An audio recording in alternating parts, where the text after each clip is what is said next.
All right, guys, excited today. So we're hoping to finally meet the 32XX weight mark here on my z06. My goal is to get near the basically Porsche GT3 RS, the weight. And they, from what I'm reading online, seems like they weigh around 3,270 pounds or so, give or take a few. I'm not sure if that's with a Weissach package or not, but anyways, this is how we're gonna do it. So we've got two tillet seats here, all right? One I ordered new, one I got used online. So basically one's gonna be driver, one's gonna be passenger. And the focus of this video today is gonna be on the seats, their install, what you have to do for the install, what brackets you need, kind of like all the things that I've kind of learned along the way of researching this, because this is the first time I've done an actual full conversion. I've done, Corbeau seats, but actually carbon fiber seats I've never done before. So there were a few things to learn about doing a full carbon fiber seat. We're going to go over that in this video. I hope you guys stick around, and I'm hoping at some point we're going to hit that 32.9 whatever weight limit on my z06. Right now we're sitting at a 33.70 depending on fuel level. So I'm hoping that this right here is going to give me what we need to be the 32XX. That's what I'm hoping. If not, like very, very close to it. So that's my goal. That's what this video is going to be about. Okay, so first off, let's talk about the new seat, because that's the one that you guys will probably most likely order, given that it's a new model and not an older model. So this is a Tillet B10. This is the standard size. Okay, this standard size means like for your waistline of like 34 or so, or less, this would be the seat you'd want. If you have like a bigger waist or want a little bit more room to move, then they have an XL version which kind of makes this a little wider. It still fits in the car from my understanding.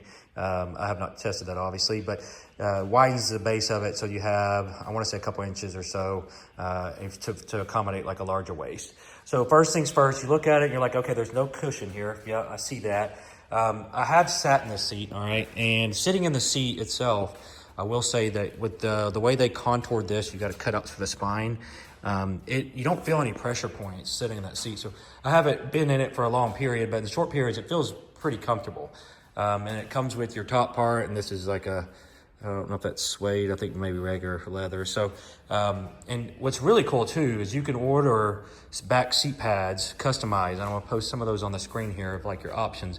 And you can actually order the seat painted in different colors. So if you have a Rapid Blue card, you can get it Rapid Blue, all those kind of things. So it's kind of a cool little process. So the reason I picked Tillet, which is a UK-based company, I picked them mainly because I'd heard reviews of the comfort of the seats themselves, and so that's why I went with them. Plus they're kind of well known, and they have some racing certifications too with their seats, which are nice to have, which a lot of guys will need. I don't necessarily need that right now, but it's nice to have.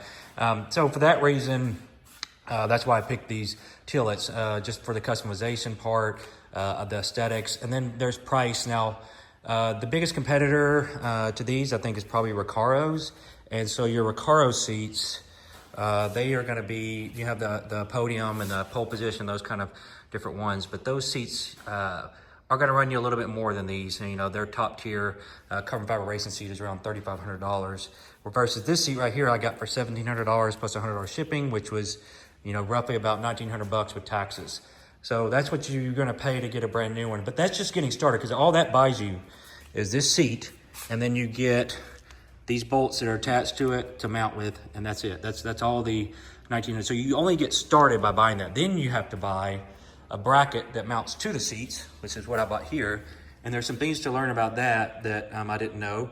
And then after you buy the bracket, then you have to buy the base. So you have to buy the two other items.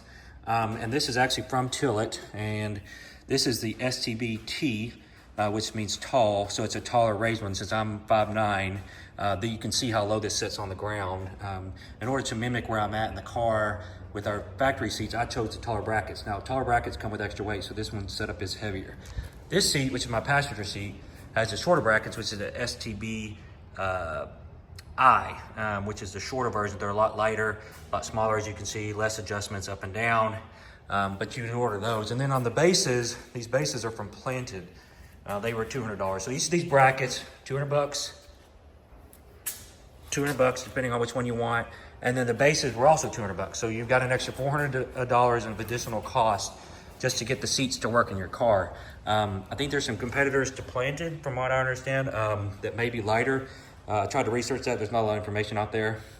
If you guys know of lighter bases, please message me in the comments, because I would like to find that out. And the other problem that we have too with putting these in, after we talk about seats, is you need a place to mount your seat belt, because you're going to lose that because they mount on the factory seats, as I'll show you right here. You got a mount point here, so this pops off, so you can either take it off in the bottom or unlatch it here, but you have to have a latch point. And then on top of that, your buckle also is mounted to the seat, which that's what they started doing in newer cars. I'm not sure what year they started doing that, but all your stuff is connected to the seat versus the car itself, which is kind of how it is in my old school hot rods. Like, it's not connected to the seat in this thing. It's all connected to the floor. So anyway, so that's the other problem we're gonna have, is how we're gonna connect this and that. But it's got holes for it. I'm gonna have to find mounts. The other thing that they don't tell you when you order this stuff is that you do not get any bolts. So you got to either buy a bolt kit, which they offer those, or piece together your own, which is what I'm gonna do, because I was not aware of that. So that's an additional cost. So it ends up being pricey. And then if you want the seat inserts, they can run anywhere between $300 and $800, depending on how customized you want. And I'm putting on the screen here again, kind of show you some of the ideas of what you can do, which is kind of cool. It's another reason why I went with the tillet, just on the customization part. So that's this seat. So now let's move on to my used seat. So kind of an interesting story. This is a tillet, supposed to be a B2, okay? It was on eBay, didn't have any bids, which now I probably know why.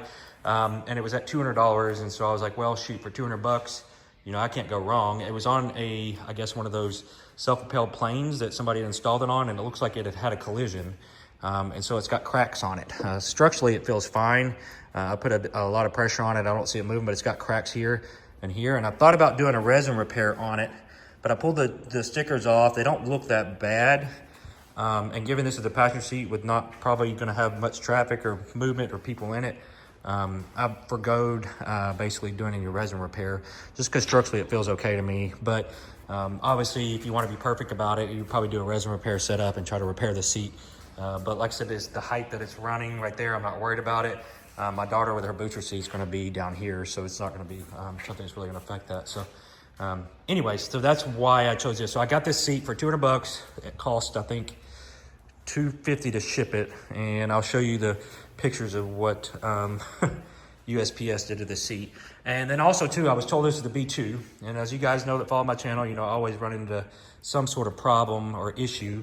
And this is supposed to be a B2, but it is not. It is a B1, so it's actually the first generation. I will say their generations, if you notice the backs of them on the early ones, they don't have this, like, I'm assuming that's non-carbon fiber backing. The front looks like it's a carbon fiber. This is all carbon fiber. So this seat is significantly lighter. I want to say this seat's around 7 pounds, and this seat is closer to 10 pounds. So there's a pretty decent weight difference. In the seats, you've got your two front 15s. You've got a 10 millimeter here. This little cap pops off with a screwdriver on both this 10 millimeter bolt. This will get your main latch. And then there's a connector under the seat, which is actually the hardest part of this, unfortunately. It's got some corner tabs that you have to push down, and then it's got a cover that slides. And it's probably the hardest part, getting the feel for this. It's hard to describe on camera. I'll try to show you when I got the seat. All right, so we're gonna get the weights of the seats. This is the Tillet B1, the planet bracket, and the STBI, which is the lighter of the bunch. My scale's zeroed for this, so I can't find a good way to latch it on there. I'm hoping this works. You can see the actual seat weights on their websites. I'm pretty sure those are pretty accurate, so I'm just getting the weights of the overall setup. So you can see here with the brackets of those combinations, you're looking at 18.2 pounds. And just to give you a reference, our factory seats between 55 and 65 pounds, depending on which seat you have. So that's 18. So that right there alone is at least 35-pound weight savings. We're going to try this is the B10, and this seat is heavier than the other. I can feel it. Like 23 pounds, and we'll just round the other one up to 19. So 42 pounds or so combined weight of the two. So the two seats with brackets are still less than one seat by roughly almost 15 pounds. So that's to show you the general weight savings. And that's of course with no pads. Those can add another pound or two. So that could change as we go. So factory seat weighs, this is the passenger, 59 pounds versus 18 pounds, which will be this one. So right there alone, that's over 40 pounds weight savings. So now we're gonna get the driver's seat out. It should weigh the same. Okay, so you're not gonna believe this, but my initial seating position is perfect for me. It sits just high enough. It feels like I'm back in factory position. So I somehow lucked out with that. So I'm gonna now next focus on, you have to find a way to mount this to there at this bottom of this bracket, as far as to give you something to hold on to. And the way the factory designed this was these hooks really take, I'm not an engineer, none of this is like a safety thing, so disclaimer, I'm not an engineer. But it looks like the bolt actually doesn't do a whole lot for actually holding it. What actually gives you most of the support are these hooks. All right, I got my test foot dummy here to sit in the seat so we can try to see if it's gonna feel right for a passenger. So what do you think, Mama? I think it's very comfortable, and so does the baby. Oh, okay.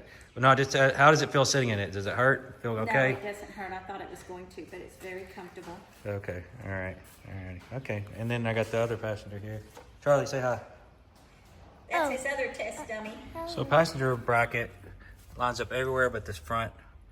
Oh, it's too far out, so I'm gonna try to hammer it and get it bent, maybe it bent a little bit, shipping or something. Hopefully bend it and get it to sit down flush, because right now this doesn't fit. It's pretty close, but all 3 out of 4 are in, but that one. All right, so rather than weakening the bracket and bringing it up, I just elongated the hole a little bit so it would slide on and then go flush. On the other bolt, it should be pretty stable there. Can't really travel anywhere because it's locked down by all the 4 corners. So that's how I end up doing it. So just a FYI, if you don't have one of these, I'd consider strongly getting one. Milwaukee makes this cool rotary tool, and you can just stick it actually in the hole, and you can elongate something in like 2 seconds. So that takes 2 minutes. So if you don't have one, these are really nice. Okay, so seats are in. One thing, since this has the lower brackets, I'm gonna have to adjust this down because where the seatbelt goes, it's a little too high to give security. But otherwise, that's what we're looking at here. Got our mounts, got our seat belts. Now I'm about to see how crazy is the car gonna act. I'm gonna start it and all the things that's gonna come with that. So we'll deal with that here in just a second. But over here, you can see seatbelt's got good positioning.